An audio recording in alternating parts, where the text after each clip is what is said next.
Well, good morning, everybody. My name is Otis Hall. I'm one of the pastors here. It's so good to be with you this morning. Welcome to week 7 of our sermon series, Sunday School for Grown-Ups. This is a series that's been all about surveying Old Testament stories. That's the first half of our Bible. And today we'll look at one of my favorite ones. We'll look at the crossing of the Red Sea. And what I've found so special about this series, having conversations with people who have been here over the weeks, is that there's such a wide range of familiarity with these stories. Some of us are encountering them for the first time with wide-eyed curiosity, and others have grown up with these things as significant parts of their lives. And what we've learned along the way is that how you're introduced to something affects you deeply. Let me give you an example. This thing, this flannel graph piece of technology. You see, I'm not a technophobe. I love technology, but this is a piece of technology that terrifies me. There's no instruction manuals. You never know what's going to stick or not stick. I don't know who taught people how to use this, but this piece of technology terrifies me. And I think really that's the same thing that happens when we learn these stories, right? We come at them in such different ways, and sometimes we have someone who explains them to us, and sometimes we don't. It just depends on how they're introduced in our lives. And that makes a difference on how we respond to what happens in the story and how we apply it to our life. And the biblical authors, they didn't shy away from truths or the world around them. They didn't turn away from their doubts and their fears and even telling us about their sins. And you hear some of the things that happen in these stories, they're full of joy, and some things terrify us. Some things are uneasy for us to read. There are things that are mundane in these stories. There are miraculous things that happen in these stories, and the true power of them is that they didn't shy away from those challenging moments. They embraced them, and they shared them, and they were always willing to show how God was the way through those moments and out of those moments in their lives. And what I think we're seeing and have seen in this series is that even in the hardest parts of their life, the biblical authors had a God-given gift of writing their history into story form that capture our imagination. That forces us to ask questions and forces us to find hope when we are hopeless and move us ultimately towards a relationship with Jesus. And this is why I think it's so important for us to read through the lens of our series thesis. If you've been with us or you haven't, this is our series thesis. Let's wonder like children and read like adults. When we say we want to wonder like children, we don't mean that we're going to think like children. We mean we're going to have that wide-eyed curiosity of a child, that ability to ask the questions that when adults hear them, they cringe because they wish if they had said them, they could take them back. It also means that we should read like adults, and that doesn't mean we're looking to dissect each story and trying to find a scientific reason to explain away the miraculous or understand in detail what's happened in these texts. We really want to read as an adult to learn what is true and unlearn what is not. But let me tell you, for someone like me who's analytical in his thought and has been trained as a scientist, letting go of the small details is hard.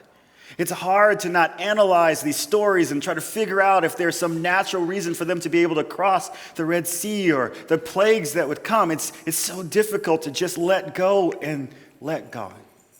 And if that's you in here today, I'm going to ask you to suspend that mindset and just let God's power show in these stories. Let God's commitment to his people be the guiding thought process to what's going to happen in this story today. Because as I said, this story is full of those moments. It's full of things that we would question. It's full of things that are hard, and it's full of things that are miraculous. And if we spend our time focusing and reading for detail and dissecting, we will miss God's grand message in this story.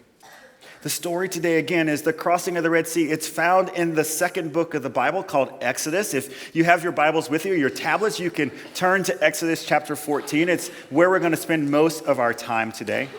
The book of Exodus is a gathering of stories, and these stories are central to the identity and practices of Israel. Many of the things that we identify as the church are shaped out of the Exodus experience. This book, as we study it, it's separated into three movements. And when we read these movements and we read them deeply and look at what's happening out of these movements, what we'll see is that each of these movements is tied to a practice that we're still doing in the church today. Let me show you what I mean. So the three movements are this: slavery to liberation. That's where we'll spend most of our time today. That part of the Exodus story is about baptism.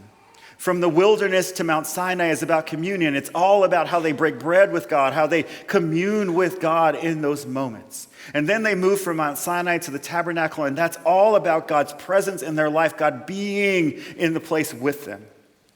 But let me stop for a minute, because as we said, some of us are coming to this place where this story might not be familiar to them. So let me give you a quick summary of the story before we dive into the actual text. Again, the book of Exodus is one grand story about God freeing the Israelites from 400 years of slavery and journeying with them from Egypt to the land he promised their ancestor Abraham. Today we'll look at a tiny portion of this grand story. I would challenge you that if you haven't read this book before, you haven't read it in a long time, certainly if you haven't read it through the lens of our series thesis, that you would go back this week and read this foundational book in the history and the life of people who not only were in the Old Testament, those who follow Jesus today. Last week we learned that we learned a story about baby Jesus and how God intervened in his life. This part of the story that we're going to talk about today takes place years after this. Moses is grown and living in the desert with his new wife, and God comes to him in a miraculous way and calls him back to Egypt, and he calls him back to the place where he called home and had run away from. God calls him there to be the mediator between himself and Pharaoh, to set his people free. And through a series of events that we call the 10 plagues, God secures the release of the Israelites. Moses and the Israelites march out of the city, but not empty-handed. They march out holding treasures of gold and silver and things that will help them become established as the nation that we know. And God guides them through the wilderness, following with them, but leading them with a pillar of cloud by day and a pillar of fire by night. He guides them through the wilderness to a particular space where he wants them to camp, with the sea in front of them and mountains to the left and to the right and behind them. And all the while, Pharaoh is in his palace and he is questioning his decision. His men, his leaders are telling him that they've made the wrong decision, that their workers are gone and the work can't continue. And so Pharaoh changes his mind and gathers his army. He gathers 600 chariots and all of his army, and they ride out into the wilderness after the Israelites.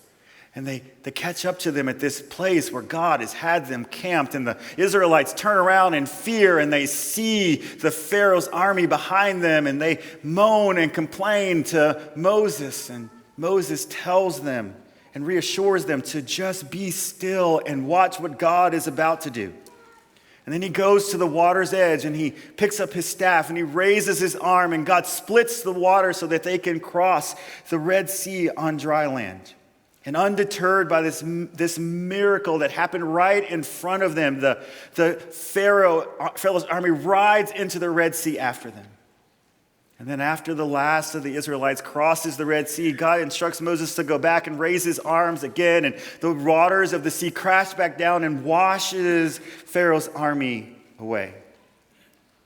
And Israel sees the result and they worship God and they fear God. And they're free from the Egyptians and free from the bondage that they had endured for 400 years. This story is so powerful in the way that God has acted for the love of his people. It's full of grace and understanding. I remember growing up in the churches that I grew up in, the pastors preached more out of the book of Exodus than they did any other book of the Old Testament. We lived in what we would call Exodus theology, where they taught us to relate to the men and the women of Israel, whether we were in bondage to something in our lives or feeling like we were trapped by something, that God was hearing our cry and he would set us free, even in those moments when we felt like he was not there. They taught us that this book, this moment in their lives is a seminal event in the Old Testament. It is the understanding of what Moses did that allows us to understand the power of what Jesus is doing for us in our lives. Because just like Jesus freed Israel from bondage in Egypt, Jesus frees us from the bondage of sin in our New Testament and on in today. You understand the power of that in the lives of the people who heard it, much less a small child. And to this day, it's hard for me to overstate the importance of the Red Sea experience in my life and the life of the church. I remember every way that I was introduced to this story. I remember sitting on the floor in a Sunday school room and having my grandfather teach me this story in Sunday school. I remember watching the 10 Commandments at Easter, that 3-hour and 40-minute movie about Moses' life. It brought to life this moment with all of its errors and all of its flaws. It still gave me a visual image of what I was learning in school. It's such a powerful image for me that even at Easter today, we still watch this movie in our house. It's so powerful. The way that you're introduced to something shapes how you interact with it. I remember as a small child standing on a beach and contemplating the incredible power behind the events of this story. This was my first time at such a large body of water, but it wasn't just any body of water, it was this body of water. You see, for 4 years of my life, I lived here. I lived in Yanbu, Saudi Arabia, and weekly we would go to the sea and stand there and look. And I got to marvel at the vastness and the power of what it would have taken God to do what it is that happened. I would turn around and look at the desert behind me and wonder what it was like for the Israelites when they crossed over to the other side. I felt their fear. The fear of the unknown, where we have moved into a place where there was no church, that our beliefs were in the minority. We had no idea how the people were going to accept us. I could imagine what it was like in that moment, wanting to be Moses, to stand at the edge of the shore with a stick in my hand and hold my arms wide and have God split the Red Sea and let me walk back across, because I wanted to go back to the place where I knew what was going on, where my churches were, where my friends were. I wanted to be Charlton Heston in that moment and have God's power come through me. But all of the questions weren't just those deep theological things that come to an 8-year-old's mind. They were things like I've heard around the building in the last few weeks as we've talked about this. Things like, was it like an aquarium when they walked through? Could you see the fish and the whales on either side of the sea as they walked through? Okay, I know that there were no whales in the Red Sea, but these are the questions that we would ask when we think about being in awe of this moment. I didn't think about whether this would have happened north of here or whether there were shallower places for this to happen. I was just in awe, standing in the place where Moses might have stood. These stories and these teachings, as you can tell, had a deep impact on my life. They allowed me to walk in places that I was unfamiliar with.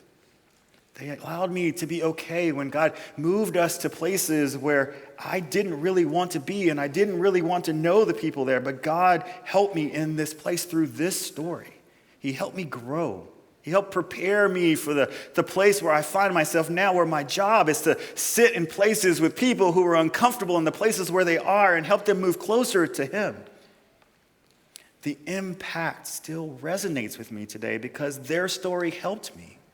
Their willingness to tell a story where they aren't the hero helped me to understand that I don't have to be the hero of my own story, because Jesus is already the answer and the hero of my story. This story helped me understand how much God loves those who follow Him and give their life to Him, give their allegiance to Him, even when they have doubts. This story has so much power. I know that when I feel like there's no way out, because they were willing to tell this story and all of the honesty that they did, that I can trust God because He is always the way out and the way through. This is the power of being open and honest with our stories. It draws us into a question that Pastor Paul asked last week. He asked this question: are we part of God's redemption story?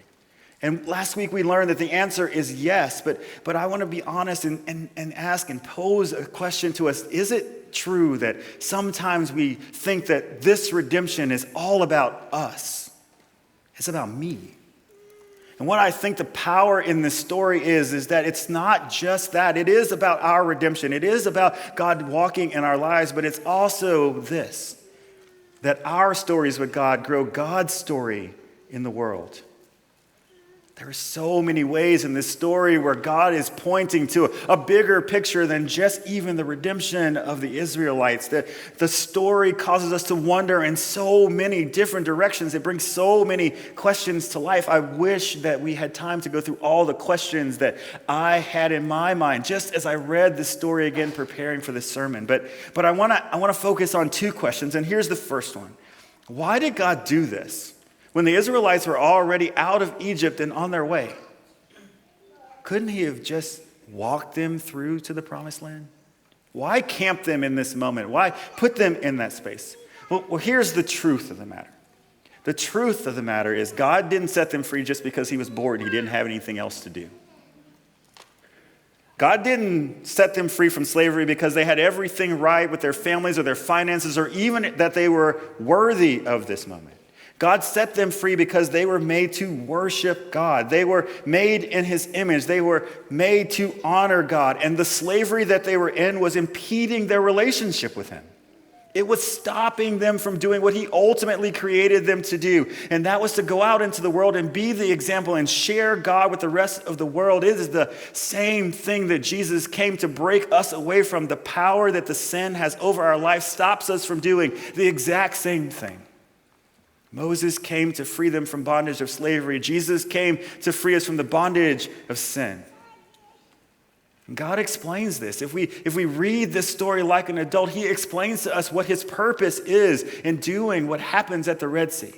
As he explains to Moses what the plan is, where he wants them to camp, what's going to happen, God says this: I will gain glory for myself through Pharaoh and all his army, and the Egyptians will know that I am the Lord. This moment is about Israel being set free, but it's not just that.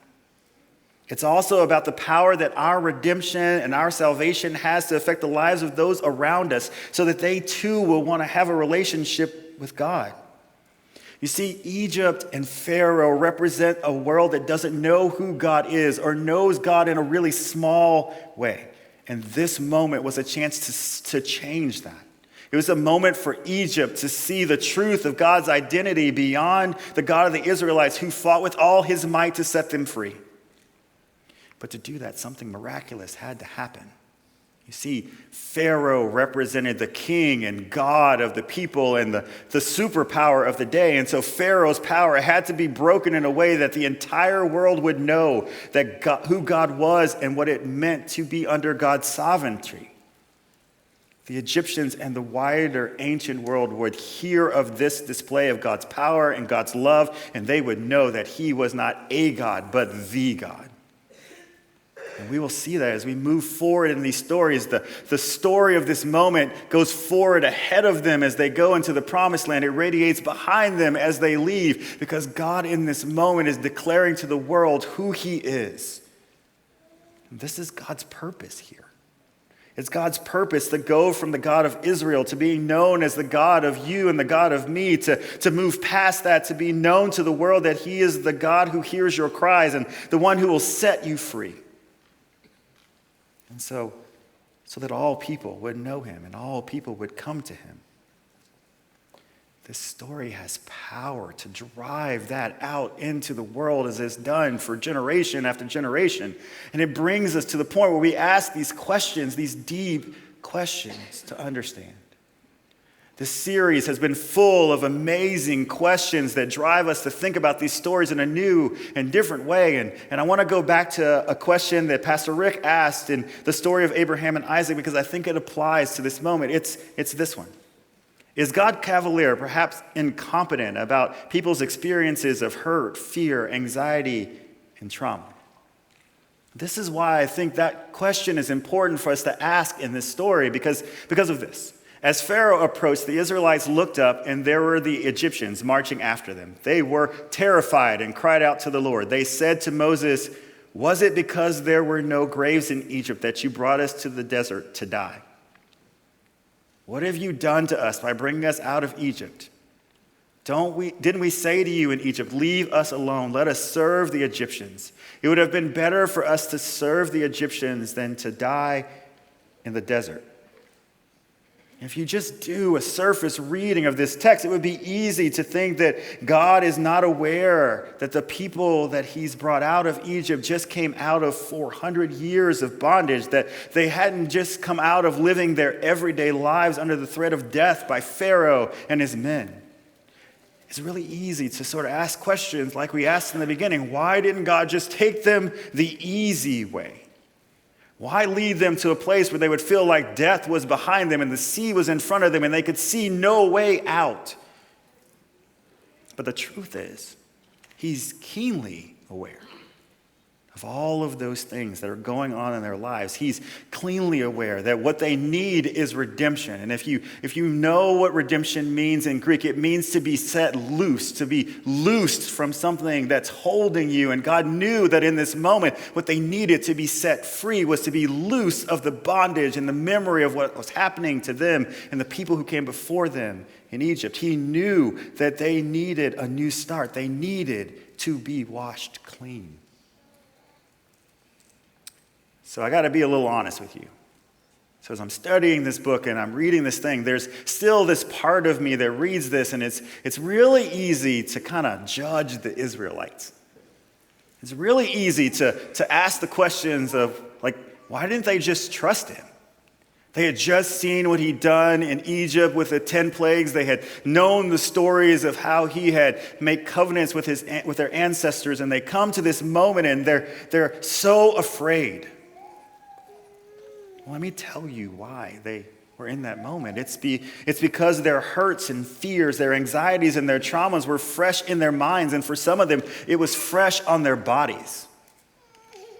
And those things, those triggers, they act like stressors. They bind us to the moment, and they stop us from being able to move forward. Whatever their hurts and their habits and their hang-ups were, these moments brought all of those things back into reality, and their fear overwhelmed them. And I understand that. I have triggers. I understand what it's like to come to moments in my life and be triggered by something in my past and not know how to move forward. Not trust that God is with me and for me and moving ahead of me, and I just am paralyzed in that moment. And so when I'm triggered and or feeling a little bit judgy, I want to share with you something that helps me. This is Pastor Terry K. Anderson. He is a pastor and an author, and he says this about this moment. When you think about Jesus in the Exodus story, you have to think about salvation. Salvation is about what we're getting out of. What was this deliverance from? What did Moses and God get them out of? They got them out of bondage. Not only did God have to get Israel out of Egypt, but he had to get Egypt out of Israel. Because when you stay in bondage for so long, once you are delivered, you think like an Egyptian, you talk like an Egyptian, you walk like an Egyptian.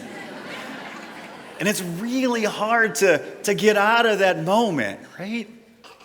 It was so traumatic for them that the Israelites were willing to turn around and go back to slavery. They were so afraid of what was going to happen in the moment, that this bid that God was making for their freedom, that they wanted to go back into bondage to not deal with the unknown moment. And here they are at the edge of freedom, and God's plan feels like too much. I don't know about you, but I know what that feels like. I know that sometimes it feels so overwhelming that it would just be so easy to turn around and go back. In the 30 some odd years since that small, newly baptized boy stood on that beach, I have had those moments where turning back would be so much easier and more comforting than trusting that God has a way forward for me and that he is going to be with me wherever I go. I always feel like it's not enough.